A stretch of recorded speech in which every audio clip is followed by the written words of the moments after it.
The Non-Experts podcast was made possible by KCLC and Lindenwood University.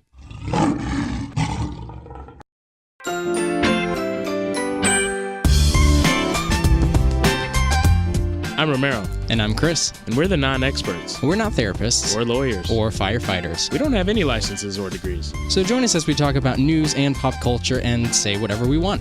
Because we're the non-experts.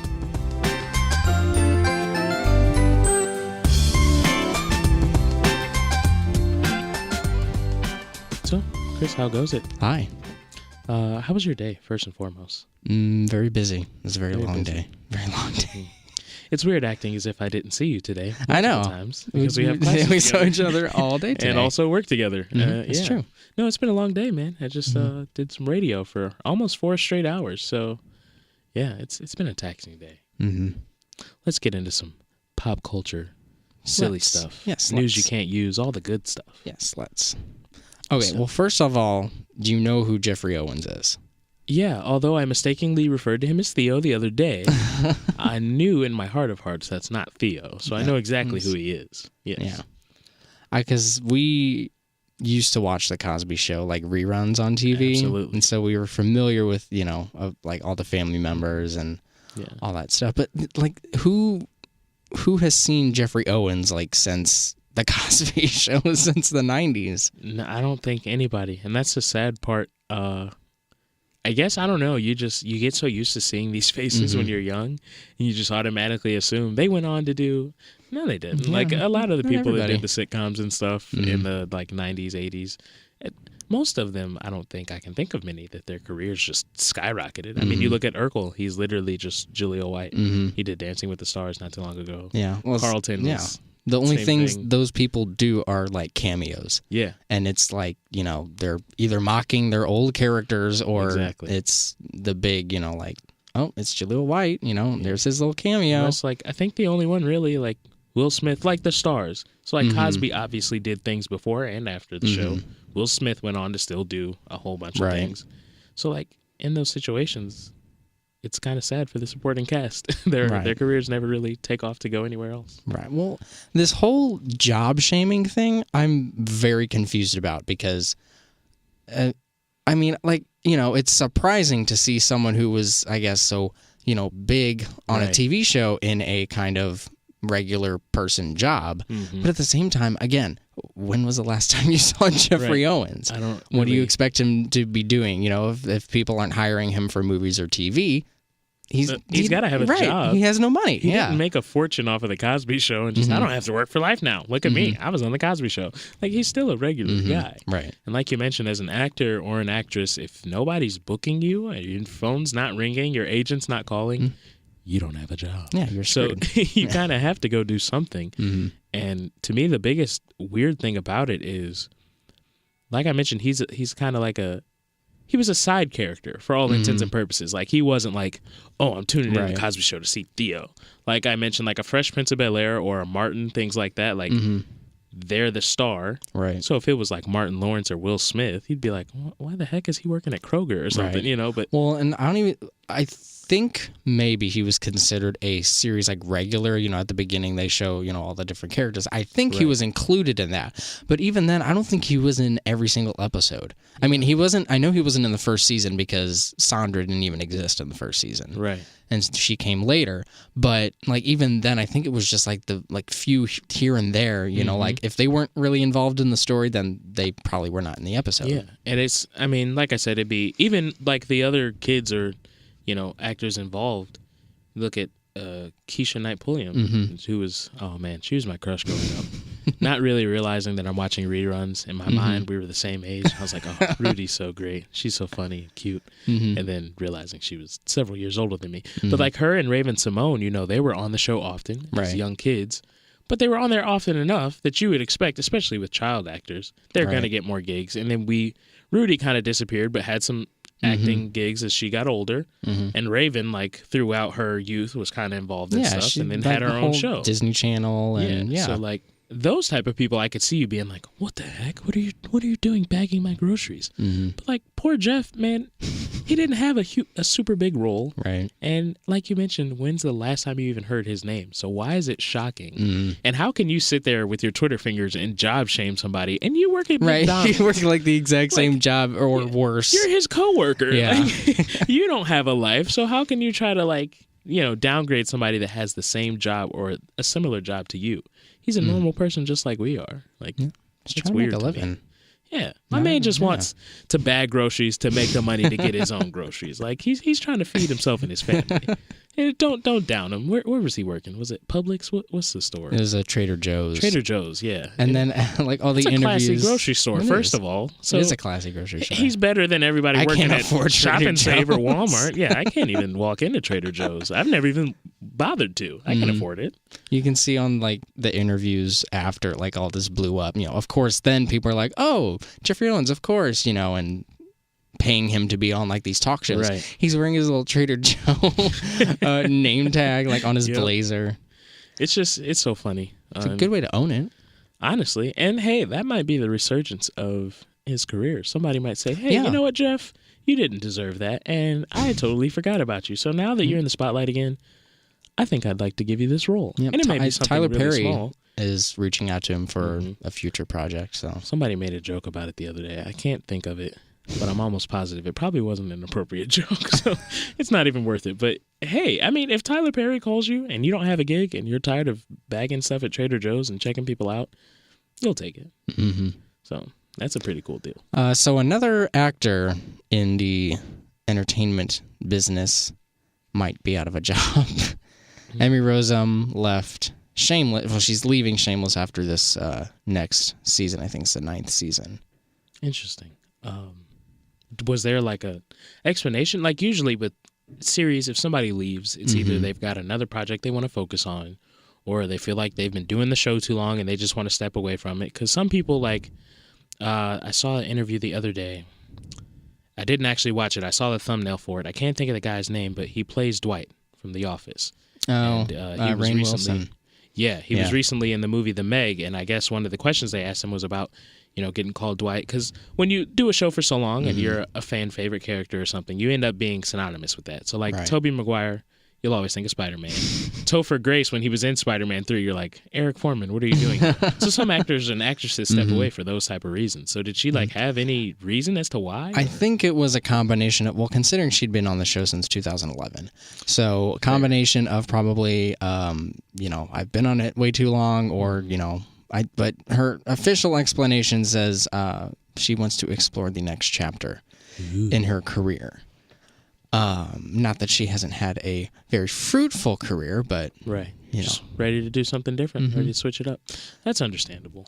It is, but at the same time, I feel like if I was like on a TV show that was successful and didn't have any sign of quitting anytime soon, it's job security. Why wouldn't you continue to be paid? Yeah, you know what I mean? I don't know. Maybe that's just my mind because I'm not an actor. Right, and I think that's something that we often do because we're like, heck yeah, I'd do it. But like I said, I get it. Like a guy like Topher Grace, I know it's annoying that to this day people are like, Eric Foreman, or shut up, and like Red's voice calling him a dummy and stuff like that. So you get it why people step away, or if they feel like there's more lucrative opportunities. I remember a couple of years ago, this has probably been more than a couple at this point, but the show Teen Wolf, Colton Haynes was a series regular. Through the first and second season, I believe.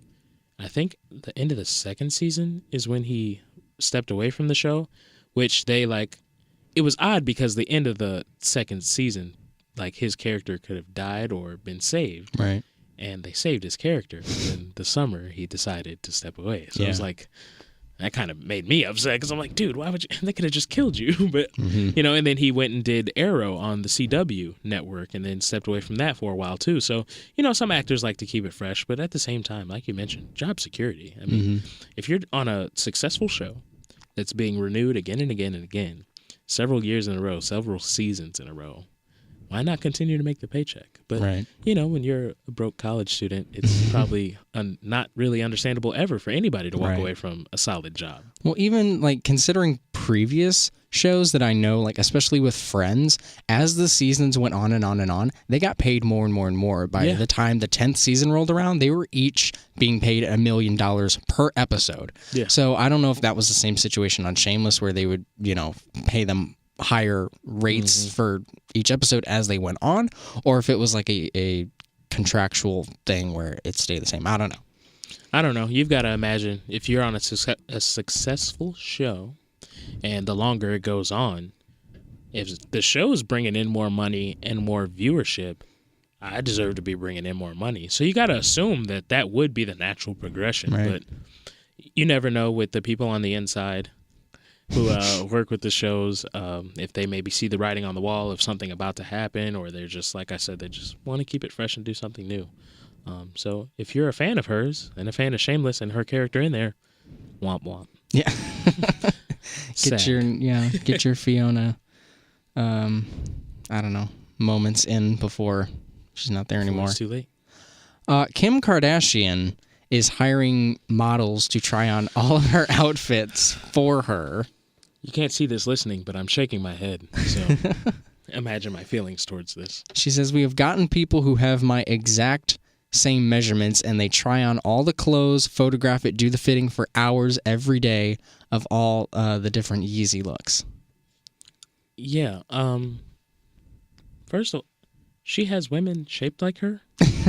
Where? Did you all go to the same doctor? Because if there's a woman naturally shaped like her, I need to find who her models are. But to me, it's ridiculous. Just put the clothes on. What? I don't take my friends to the store that are the same as me. Oh, well, my friend Adrian, he's got broad shoulders as well. We're about the same height and weight. Yeah, Adrian, try on this button-down shirt for me. Let me see how it looks. If I want to know if it looks okay, I'm going to put it on myself. Yeah. And it's that simple. Like, if you want to see how the clothes look, put them on your own body. And just because they have the same measurements as you doesn't mean it necessarily is going to look good on you. And I was thinking for a second, I'm like, well, it kind of makes sense because she's a really busy person. She's got things to do. But then again, what does she do? Exactly. And that's what is she doing all day? That's my problem. Because I wanted to give her that benefit of the doubt.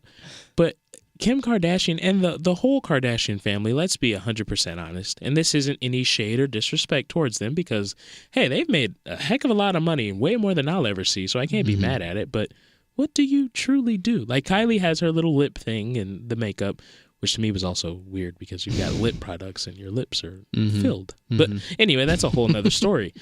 So what do you guys really do that requires so much time, aside from getting pictures taken of you by the paparazzi when you're going to God knows where, because you don't really have like a job.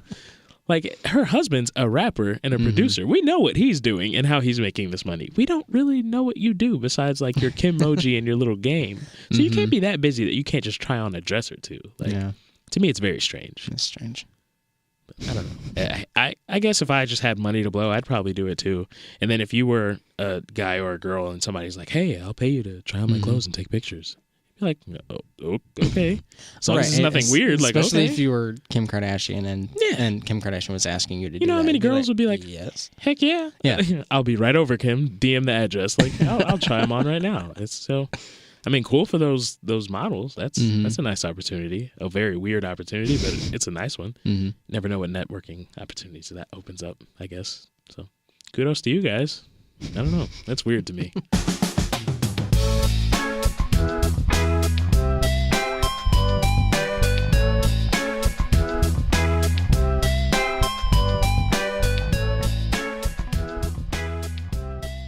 Have you ever been to Portland, Oregon before? Unfortunately, I have not. It's on my list. In Oregon?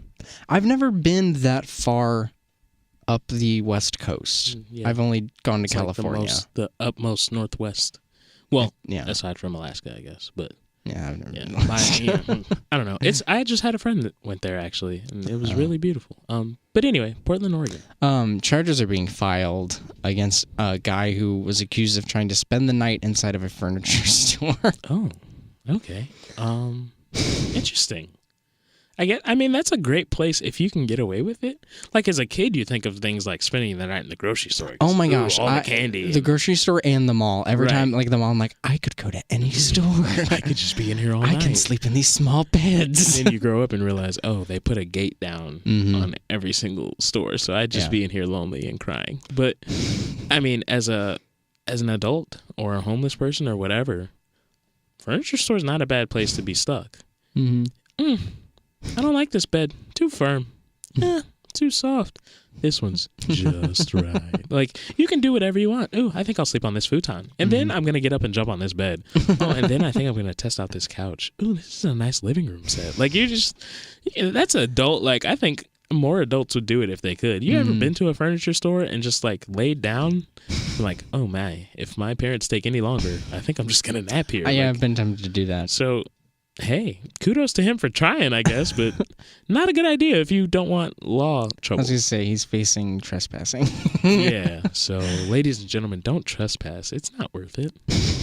Also, the beds that they have, like the display beds, aren't even full-size beds. Right. They're super tiny, and it's mostly just boxes. Right. There's no bed under there. Wow. Speaking of trespassing, the other day on campus, apparently a woman got into Irwin Hall and was taking a shower. I saw that. What is that about? A homeless woman, I think, was taking a shower, I think was what happened. Just a random lady? Yeah. Wow. Like, first of all, what made you decide, you know what? I'm going to walk on Lindenwood's campus and see if I can get in anywhere. Well, I'm confused. And if I do, I'm going to take a shower. How did she get in? You know what I mean? Right? Like, she doesn't have, because normally you have to have an ID to get in. Unless she was hiding somewhere and somebody walked out and then she like stuck her hand in the door. Yeah. Or I don't know, maybe because I didn't read into it enough to see like a description or a demographic. There are homeless young people, so maybe a younger looking person, somebody was like, oh, she might be coming in her dorm. And it's not common for it's not uncommon for college kids to not always look great. Like sometimes they look like they've had a rough couple days, but they're just pushing through. So somebody might have been like, oh yeah, let me hold the door. And from there, I don't know what room and how she got into one. Yeah. I remember my freshman year living at the lodge. We were told to make sure we close the doors because homeless people like to try to get in there. So if you live on a college campus, be careful of homeless people. Watch out for strange women. Watch out for strange men and women that might creep into your showers and your rooms and eat your snacks. Well, at least they were thinking about hygiene and not like, I'm going to steal this laptop. Steal some stuff. I'm going to shoot up something while I'm in this room. Let me just take some jugs real quick in this nice warm room. Yeah, I guess, just wanted to shower. Yeah. What do you do from there? Like, who found her is what I want to know. And who goes, who are you? Why are you in here? See, I wouldn't even ask questions. I would have like ran out of the room and been like, I'm a very mind my businessy type of guy. So if I walk in and you're in my room and I don't know you, I'm just going to backpedal out and say, you got it, dude. And then I'm going to make a phone call. Yeah, there's a strange man in my room. I'm not really sure what he's doing in there, but I didn't want to bother him. He was just taking a shower, nothing weird. I don't know how he got in there. So if you guys can come remove him, send Andrew. He's the only intimidating security guard. Yeah, if you guys can remove him, that would be great because I don't want an old man in my room. Thanks. I don't want an old man in my room. Those type of people you don't confront. You just kind of let things take its course. Find somebody else to handle it. Well, do you think it's the same kind of people that will put their hand down pizza delivery driver shirts? You know, I think it's not, I wouldn't put it past them. I think more likely to do it would be the college kids. Because college kids are perverts and weirdos. That's true. I'm going to let you guess where this story is from. Like, take a wild guess. What is Florida. It? It's a Florida story. Callahan, Florida. It's always Florida. Every time there's a weird thing, it's Florida. Every single time. Most of the time. This guy is accused of putting his hand down a delivery driver's shirt. The driver showed up to this guy, Timothy Melton is this guy's name, showed up to his house, and the guy put the money along with his hand down her shirt, and then she left crying and then reported. He was 55 years old.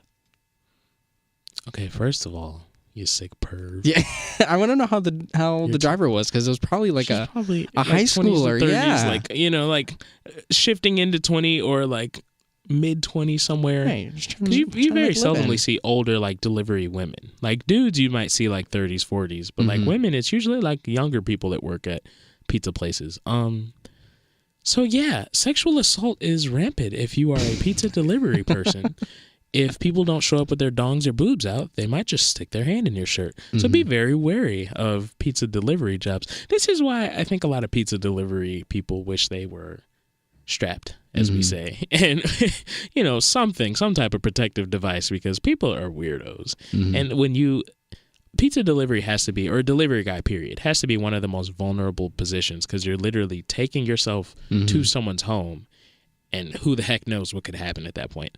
Ideally, if you don't live in Florida, at least, you have a normal delivery, and you can get your little tip and take your little box and go right back to your car. If you live in Florida, who knows what you might see. Well, it says this guy was charged with lewd and lascivious, whatever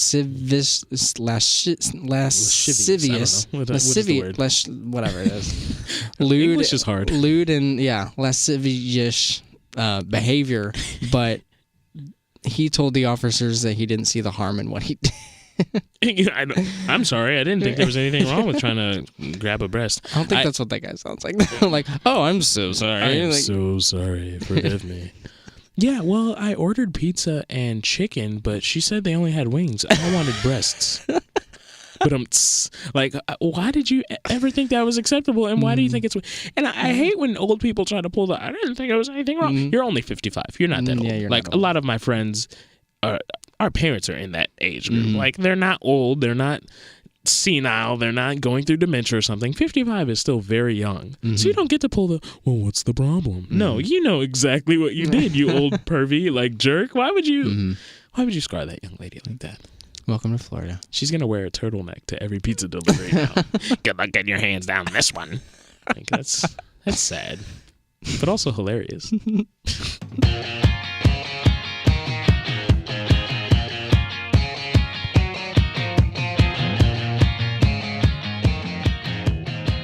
So, Romero, I did not grow up playing a whole lot of video games. My extent of video games was like DDR on PlayStation 2, and like I never played like the Call of Duty games or Modern Warfare, whatever. Those are the same thing probably. Yeah, they are, but it's okay.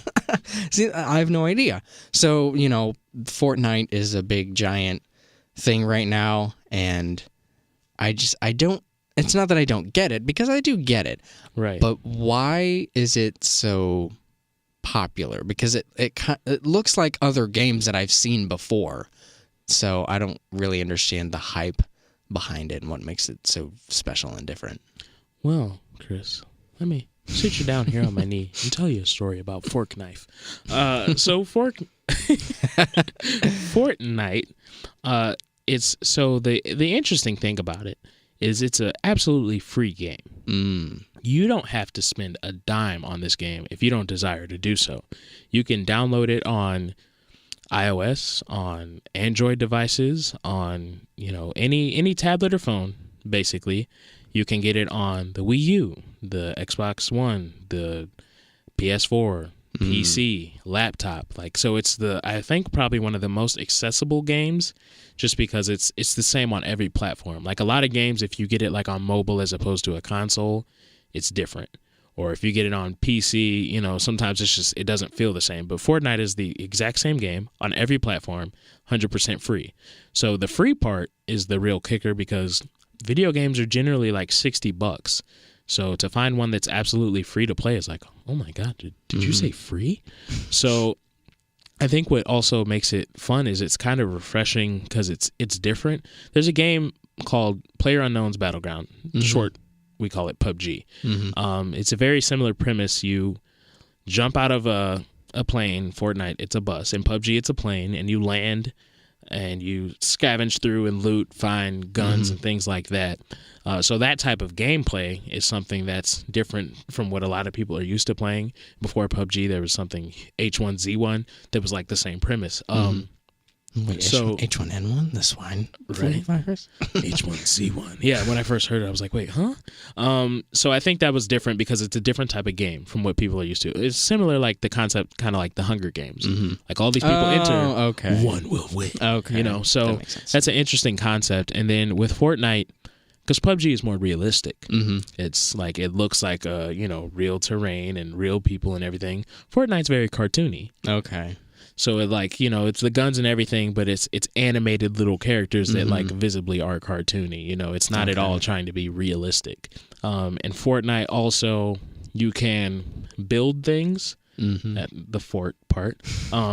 So like say somebody's shooting at you, you can throw up 4 walls and a roof around you and kind of give yourself some protection for a minute. Or if somebody is above you, you can start building steps to get up to them. So there's that aspect of it. And then there's just like all the little quirky emotes and animations, so you can like dance and do all types of little dumb things. And then the cosmetics aspect, off the cosmetics alone, because that's the only thing that people pay for. You pay for, there's a daily item shop that has new skins or new new emotes, or even there's a pickaxe to build stuff. You have to break stuff, so you can buy those type of things. Those you buy with V-Bucks. To get V-Bucks, you spend money. So that's a moneymaker. And then there's also the Battle Pass, where for the next 3 months, as you play, you unlock these skins. So that's $25, I think, like outright. So through that and buying skins, the game has made over $1 million. Like it's made millions of dollars. And I think it's just because it's something that's all ages are enjoying. Like I'm almost 23. A lot of guys in my age range play it. A lot of the teenagers like right below us play it. A lot of younger kids. I got a cousin that's 11. He'll be 12 this year. He plays it. Wow. And like my mom's a second grade teacher and said there was a kid, I think last year, that was like so sleepy because he was up all night playing Fortnite. It's second grade, so like people of all ages are playing it. So it's somehow broken the barrier of like, oh, well, this is a kiddie game or this is too adult for this. It's like everybody can play it and pick it up, and there's tournaments for it, like every week. There's like big money games, huge events. Celebrities are playing it. There's this guy that got to play with Drake, Travis Scott, Juju Smith, Chance the Rapper. Like he's played with, all types of crazy people. Lil Yachty plays. Like it's ridiculous. So it's everywhere, no matter age, race, gender, like social status. Everybody's playing it. So I think it's huge because we haven't seen a game, I think, that's that widely like accepted and popularized in, I don't know, ever really. Well, really quickly, how do you win? Then is it it's everybody dies and you're the last one standing? If you, Hunger Games? It depends on how you want to play. Some people play really aggressively, so they want to fight as many people as possible and get as many kills as they can.